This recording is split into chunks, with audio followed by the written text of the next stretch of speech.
about 7:35, I saw this deer coming. He was coming from the southeast into me.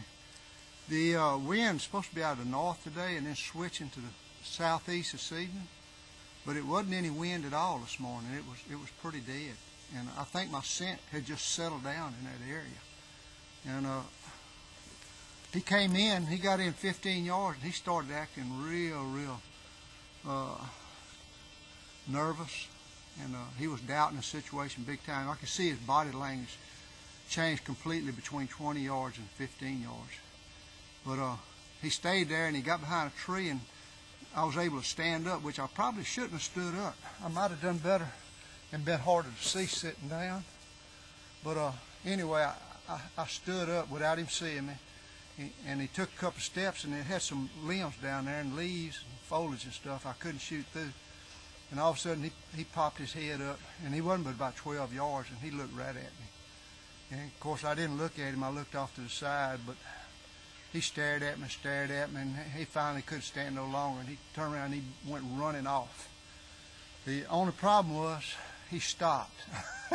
and when he stopped, through the foliage, I had a little hole out about 20 yards, and I could see him in that hole. Of course, you know, you don't have time to think about this stuff. It's all pretty much reflex, instinct.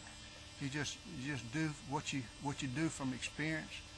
And I instantly knew if I could put an arrow through that little hole, I had a real good chance of hitting him. And he was broadside at the time. And so I just took the shot. I drew back, anchored, and took the shot.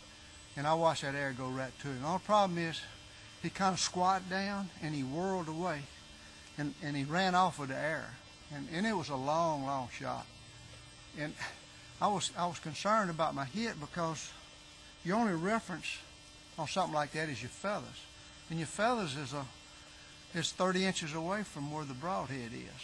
And angles and everything present you a false impression of what actually happens. And I thought I'd hit him low in the hind quarter, when actually I had hit him perfect.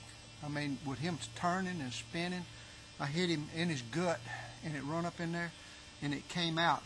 Well, this leg here, up in his shoulder, stopped the broadhead. And of course, he took off running, and I saw him going off with the arrow, and I had probably a foot of arrow sticking out, maybe something like that. But these deer aren't that big, and so I hope for the best. But I shot him at 7:40. I want to give him plenty of time in case I just hit him in the hind quarter or something like that, or flank. So I waited 2 hours. I started getting down at 9:40, and it's open woods in here, but it's thick over there, and it's got a creek in there, and it gets real thick, and he had run this way, and I couldn't see him. I had a little opening to that stuff, so I thought certainly he went in that thick stuff. So my first pass, I didn't notice any blood, and I walked out, and I walked in that thicket a little bit, and I said, well, I'm going to walk back and look for blood. And when I did, I swung a little wide and come in here, and I saw him. But at 38-yard shot, I had plenty of chance to look at that arrow, and it flew perfect. Good hunt right here in my neighborhood. It's about a 15-20 minute walk to the house, and I'm fixing to quarter this deer up and put him in a bag, drag him over into a thicket, cut his head off, and I'm packing to the house.